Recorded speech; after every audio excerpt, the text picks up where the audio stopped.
G'day ladies and gents, this is the Fang here, and I'm here to show you a little video on some of these Draconian operations hubs that were brought in during the last storm event.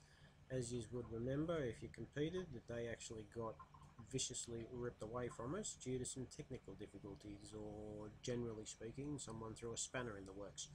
I don't want to name names, but I think it was iHomeWreck who stuffed them up for us all, so I'm just going to blame him. It's just my opinion, just saying it, just getting it out there so it's off my chest. Okay, moving on. Now, we're going to have a look at a couple of the higher level Draconian hubs that I was able to score a peek in during the test server, and we're going to just briefly discuss the layout of them and sort of the best methods to overcome them and not have to worry about massive repair bills and spending only coin to get ahead of it and all the rest of it, because they can be done. It just takes a little bit of planning and a little bit of patience to do it, and the more people who play in the event, the more fun it is, because it's a team-based event, these operational hubs, so it is actually quite good if you do have enough people on to team up with and go and kick some ass. So let's get into it and have a look at these hubs.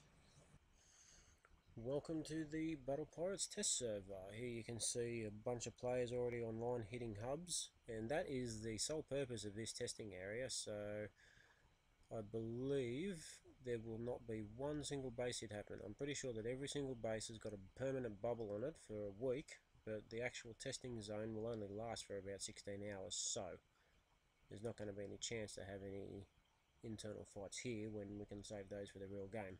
So let's go and have a look at a level 65 hub. These ones are the toughest ones that I could locate, and I've got a feeling that they're going to be one of the prominent ones you see on the map. They seem to be spawning around level 50 plus bases, but that could be a mistake. There could be one in between, or you might need to be level 60 for these to pop up. I don't know yet, because all the point system is not the same as well. Now let's have a look. Inside you'll see that you've got the standard setup, the hub in the center, 4 guns around the outside. The guns themselves do not have heavy firepower, they're more of an annoyance to get the game kicked into gear. If you look down at the minimap, you can see that my fleet is inside, plus you can also see there is another fleet coming in from the north. And you'll see these 4 turrets disappear pretty quickly because they've got next to no armor on them and next to no firepower, so it's not going to be hard to break through.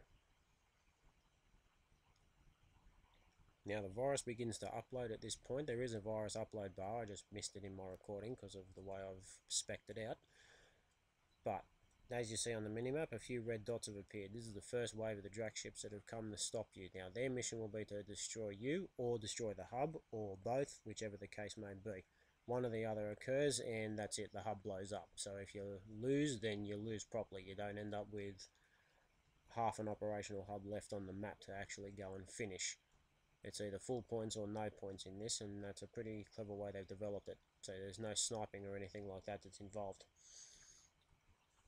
Now one thing I will make note of is that the firepower in these 65s are pretty full on. They've got level 3 specials, they've got engines, they've got sonar, they've got torpedoes, subs. They will hurt a lot.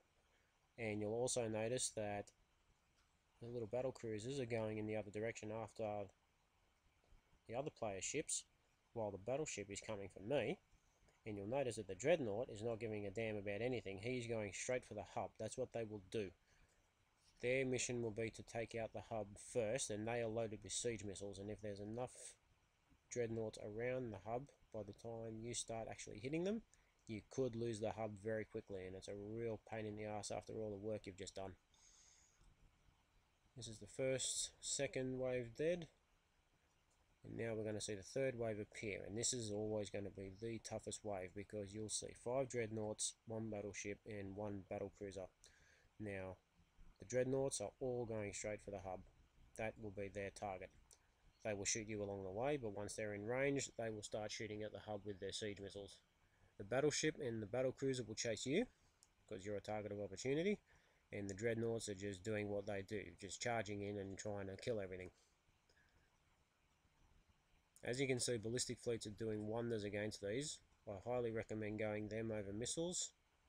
Even Mortar fleets are doing quite well once the ship stands still. They don't have any anti-mortars, so they're not going to last long against a volley of mortars if you do manage to drive well and time it right.